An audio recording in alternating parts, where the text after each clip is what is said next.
Hello everybody! Good morning! Welcome ulit sa ating vlog. Ayun, vlog.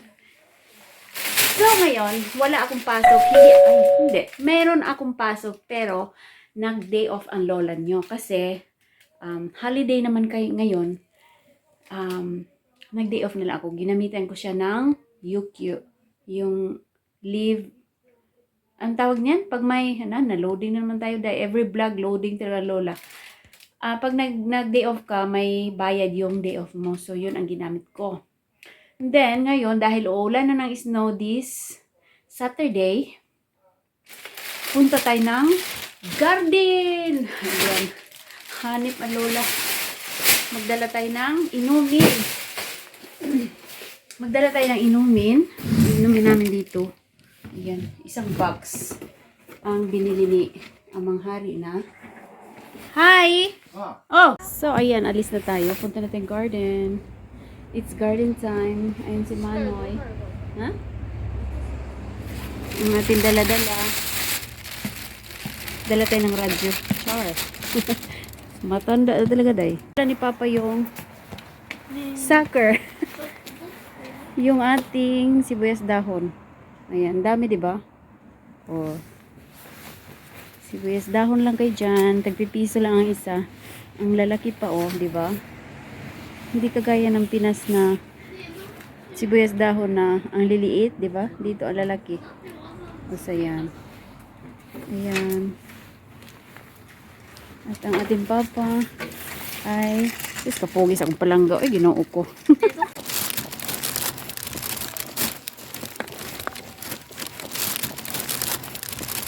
So, dito na tayo sa garden. Pasensya na kayo. Maingay yung ating silog pinday na bit-bit. Kasi may mga inumin tayo. Dinala ko yung radyo, cellphone.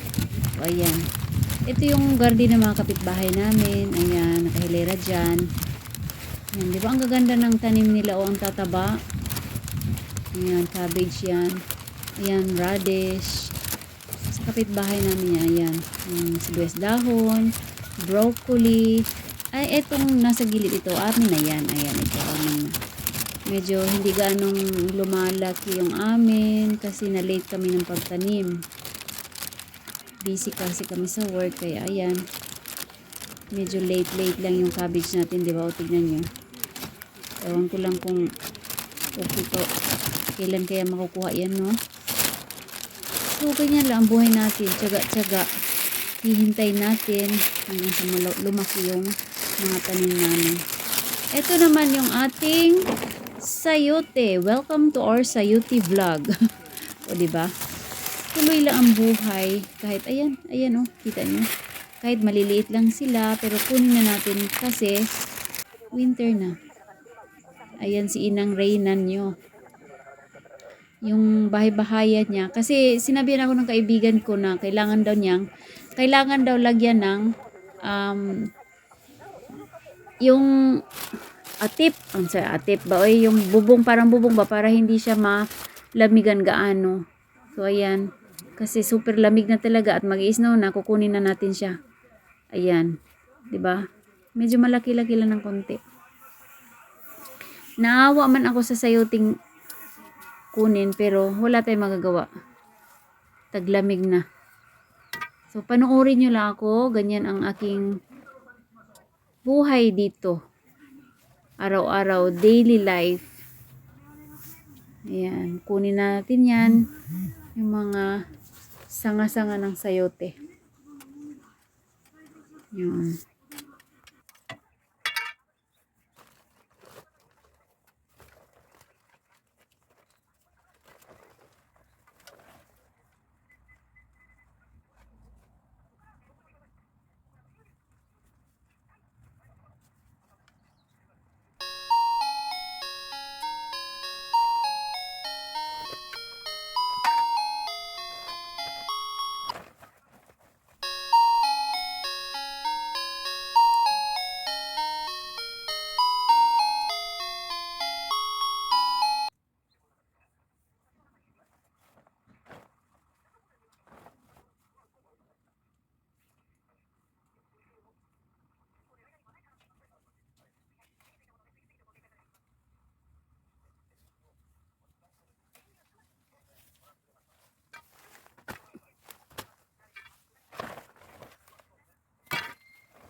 Sobrang sayang talaga. Oh, may maliit pa siya. Oh.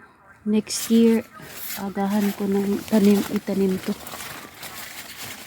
Sayang talaga. Ayan, oh. Ang liit pa.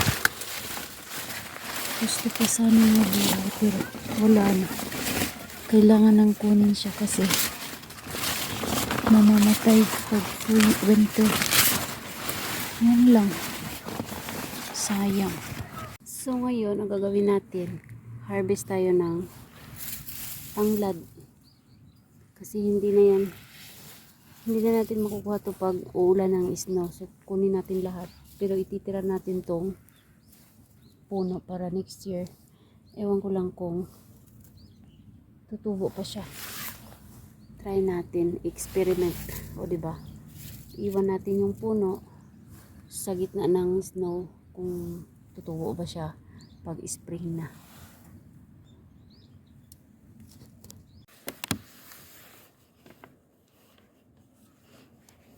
Hindi kita.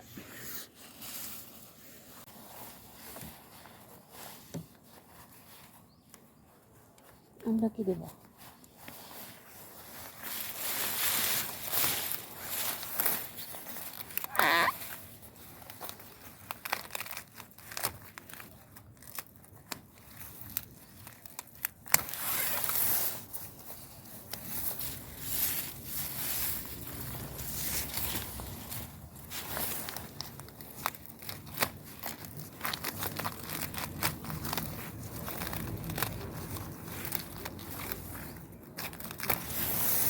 Grabe lang ang fertilizer nito.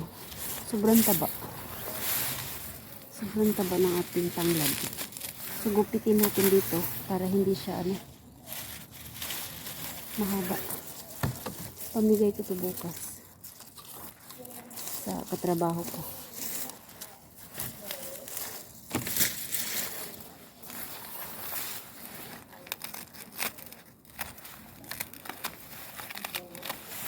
Ayan, sobrang taba.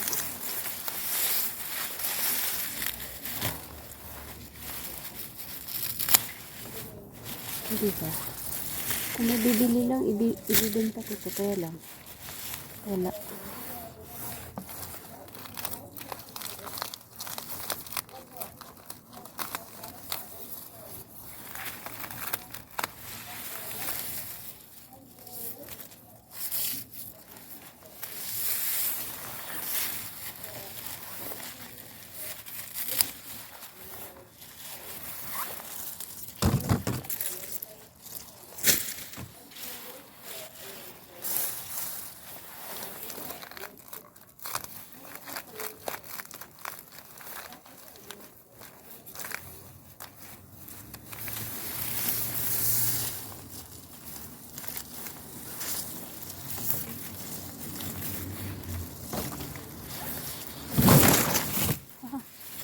Nasagi ko na kayo guys. Ay, diba? Ang laki. Ang haba.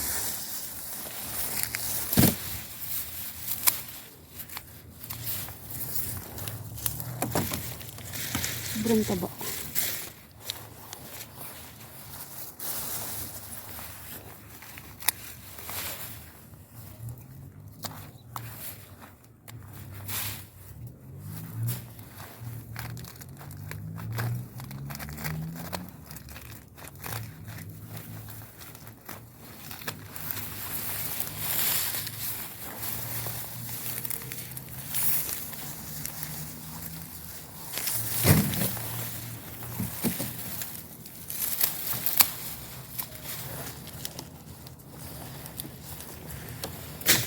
Ay na, napaikli ko siya.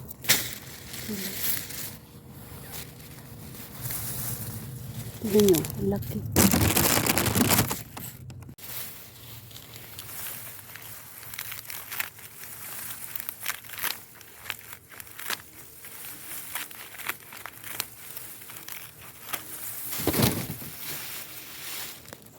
Ayan, nasa kalahati na tayong pinutol ko na. Ayan, kalahati na lang. Ang taba ng ng tawag nito, tanglad natin dahil sa fertilizer. Ayun.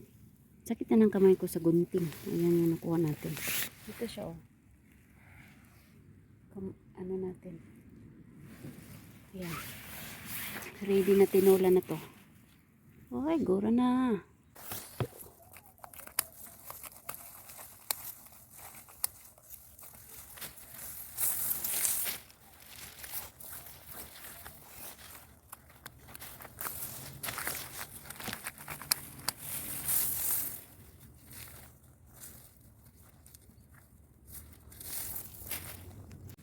Ayan, tapos na akong mag-harvest. Ayan, kalbo na siya.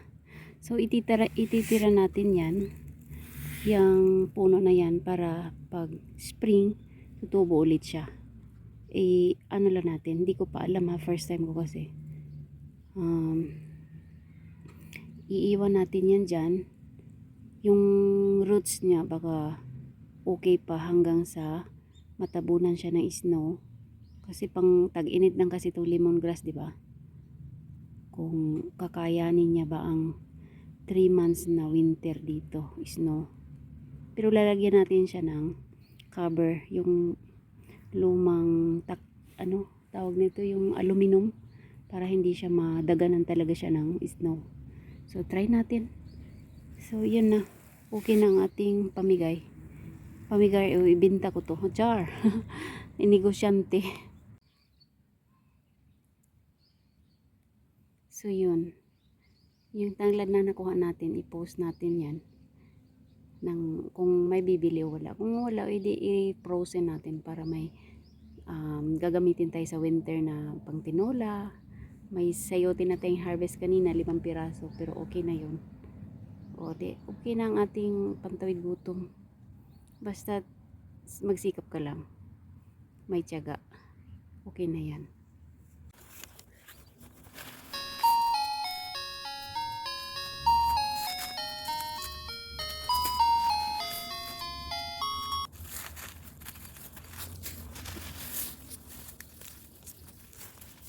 So, ayan, nandito na tayo sa bahay.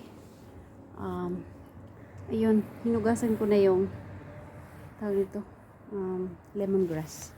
Pinatayo ko siya. Ayan, hugas na siya. Patuyuin lang natin yung muna yan dyan ng konti para mawala yung tubig. So, nagugutom na ako. Ayan. Pasok na tayo. Saan yung sleeper natin? Ayun, so nandito na ako sa loob.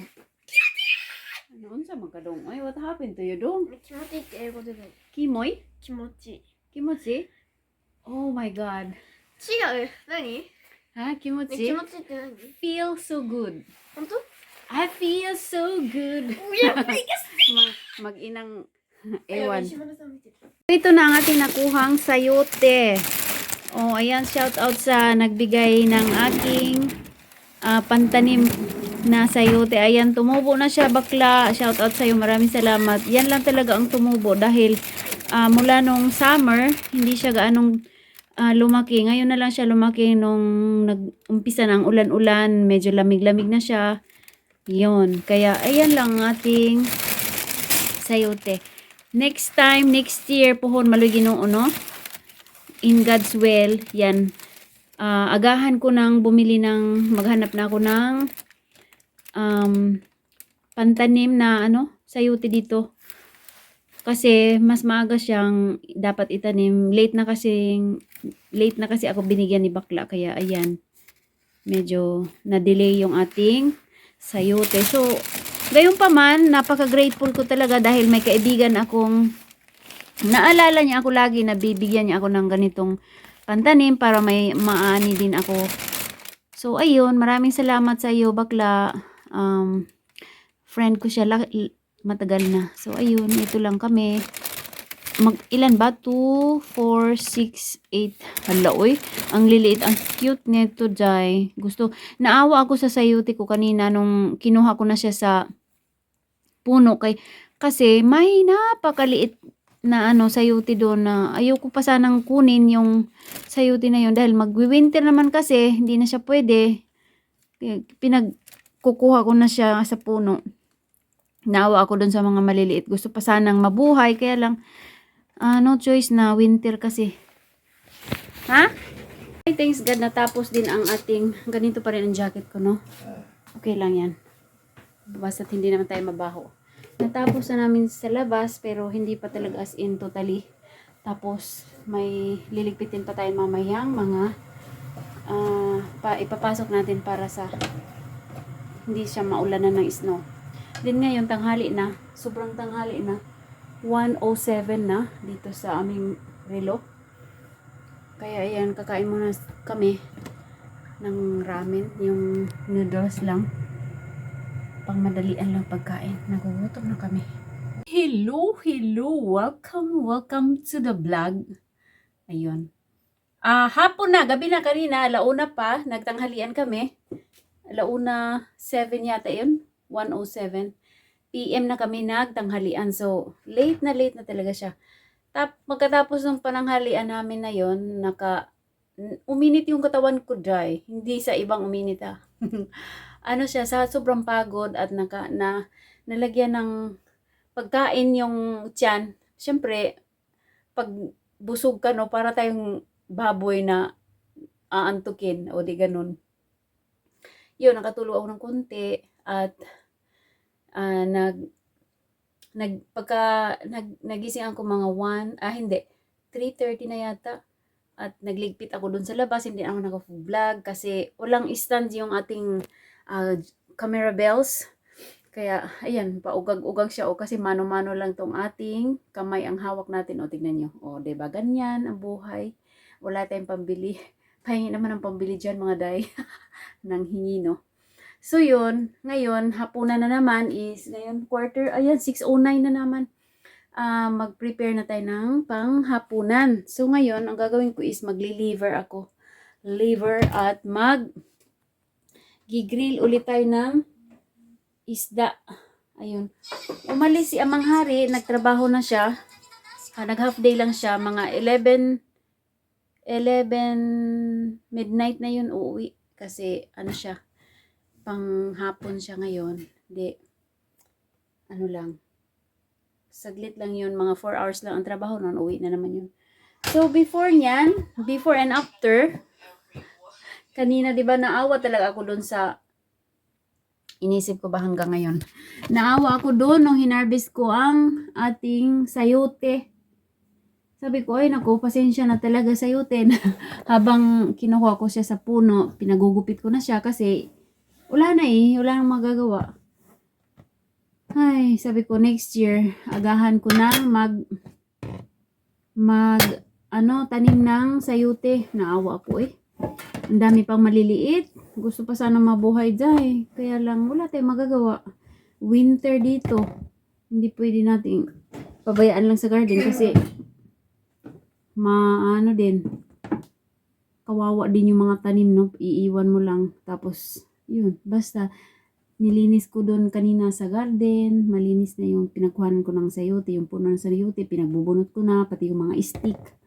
Yun, okay na. So, ngayon, ayun, basta't may lang tayo, tiyaga, may lalagain talaga tayo, no? Kaya pag magtiyaga ka lang sa buhay, hindi ka maarte sa buhay, kahit ano lang gagawin natin, yung discarding nanay ba? Discarding pamumuhay lang ang gawin natin pag hindi lang tayo maarte sa buhay. Okay na yun. So ngayon, ito, yung maliit na radish, gagawin nating nimono. Alam niyo yung nimono, mga day? Pagkain ng mga Japanese. Kasi dito sa amin,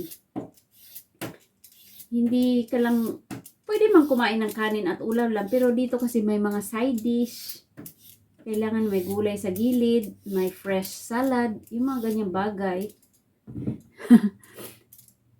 Yun. Sa atin naman kasi, isang lang, pag sinigang lang, di ba? Pag adobo lang. Dito kasi, may pickles, may nimono, may yung pinaka-main na ulam, rice, soup, may pickles pa dyan, may salad pa dyan, fresh salad, at may nimono pa. So, yun, maraming orasyon ang pagkain dito. Kailangan mo talagang mapagtutunan yung mga pagkain dito. Mapag-aralan yon. Iba-iba naman kasi tayo ng kultura. Kultura ng Pilipinas, iba. Kultura ng Japan, iba. So, yun. Na alam ko naman ang pagluluto, pero jikan kakaro, ang tawag niyang jikan kakaro, yung sa oras, kailangan mo pa talagang laanan ng oras. Yun. Jikan kakaro. Yun. Kailangan pang paglaanan talaga ng oras ang pagluluto kasi marami silang putahe, day. Sa atin, isang putahe lang, okay na. Toyo, sausawan, piniritong isda, paksiw, ganun, sinabaw, tapos na. Dito, hindi pwede, day. Pwedihin man natin, pero ang mga asawa natin, hindi sila sanay sa ganyang putahe. Gusto nila, may mga ganito. Hindi. Ikaw asawa, kailangan mo talagang pag-aralan yung pagkain nila, diba? Para naman, kung inibig mo, kung sa kasabihan nga, kung inibig mo man, kung minahal mo yung asawa mo, mahalin mo din yung kultura nila. 'Di ba? Hindi naman pwedeng mahalin mo yung asawa mo lang, wala ka nang gagawin sa loob ng bahay, hindi ka pwedeng magluto, hindi ka marunong magluto. Kailangan kung sinelect mo yung isa, all of the above na ang i-select mo. Hindi pwedeng isa lang i-select mo. Mahalin mo ang asawa mo, tapos na yun, hindi pwede. Pag nag-asawa ka ng foreigner, lahat mahalin mo, pati kultura nila, pati asawa mo, pati na yung mga, basta kultura, all of the above na ang para mas madali. Mahirap man ang buhay, yun na yun. Kailangan nating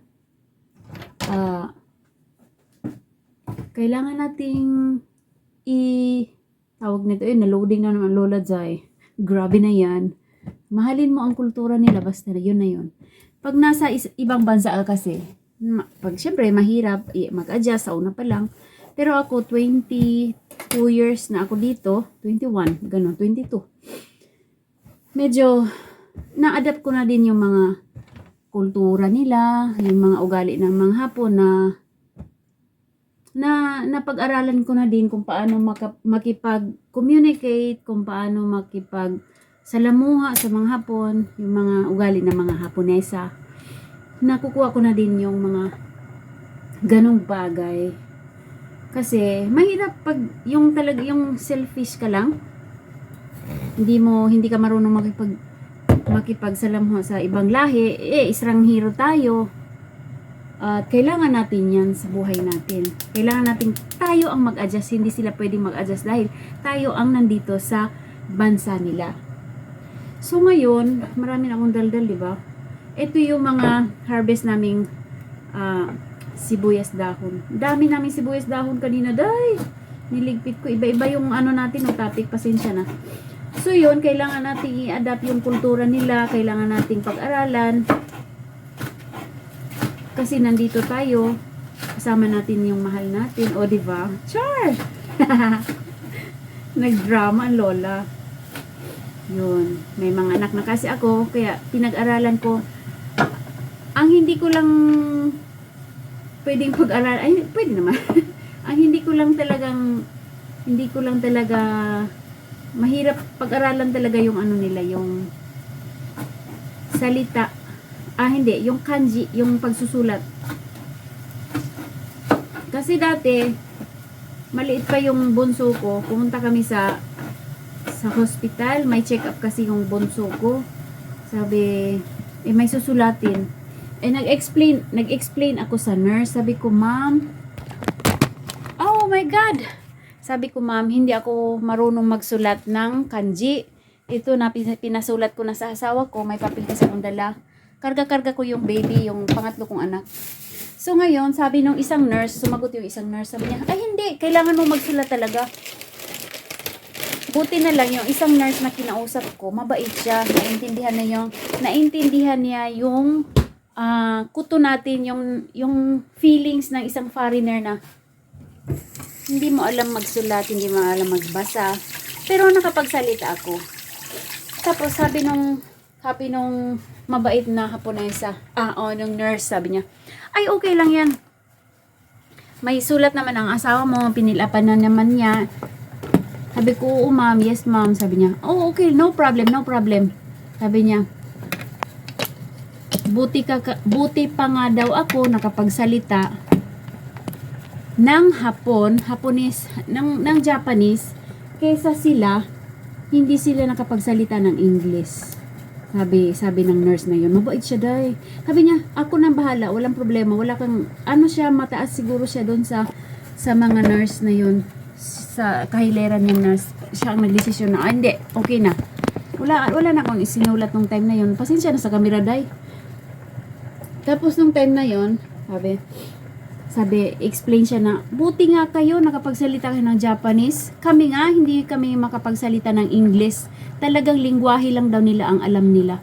Sabi ko, thanks God na naintindihan niya yung naramdaman naming mga foreigner na hindi marunong magsulat, magbasa ng mga kanji, Japanese na pagsusulat yung ganun. Naintindihan niya. Sabi ko sa ma'am, maraming salamat, thank you so much, arigato, sabi ko ganyan. Sabi niya, no problem, sa English pa. Walang problema yan. Ang importante, nakapagsalita daw ako ng lingwahe nila. Hindi na daw importante yung pagsusulat. Hindi na daw importante yung pagsusulat at pagbabasa. Basta marunong ka lang makipag-communicate sa mga Hapon. Sabi niya, oh ma'am, sabi ko, thank you ma'am. Sabi niya, okay. Sabi niya gano'n. Arigato. Sabi niya, no problem. Sabi niya gano'n. Sabi ko, ay, may mga tao palang mababait. Naintindihan yung nararamdaman ng mga foreigner na kagaya ko. Kasi, no read talaga ako. Hindi ako magyayabang na, ay, marunong ako niyan. Marunong ako bumasa. Wala talaga. Know-how talaga ako, day. Sabi niya, basta't nakakapagsalita ka lang, pati yung mga ibang Haponesa ngayon katrabaho ko. Hindi naman araw-araw ka pinapasulat sa trabaho. Ang importante, marunong ka makipag-communicate, marunong magsalita, okay na yun. Andiyan naman sila para i-translate, nila pag babasa kung ano ibig sabihin. Ang importante, paano ka mag-deliver ng salita. Ganun. Dami kong sinasabi, no, pasensya na. Magluluto na ako, Jai. Wait lang muna, dyan na muna kayo. So, ayan na, nakapagluto na ang lola ninyo. Kaon na, mga unata. So, ito yung niluto ko. Ito yung pagkain nila dito. Na lagi kong, hindi to araw-araw na menu ha. Ganito ang style nila pag kumakain sila. Ito. So, ayan na. Ito yung fresh salad natin. Ito yung radish kanina na maliliit na binalatan ko. At ito yung liver, rice. Kukunti lang ang rice natin. Ganyan sila dito. Isang lang talaga. Kunting-kunti lang. Ayan. Pero pag nagkulang, worry, besh. Pag nagkulang, kuha ulit. O diba? Ganyan lang. Technique lang. Mindset lang buhay. Ayan. Kulang pa yan. So, ito naman ang ating fish. Ayan. Sakana to. Ito yung huki na sakana. Isda. So, ayan. Mga na. Ganyan ang kanilang plating pag nagdi-dinner, lunch, ganyan, breakfast, ganyan yung plating nila. So, ayan lang ang mga pagkain ng mga Japanese. Itadakimasu. Itadakimasu.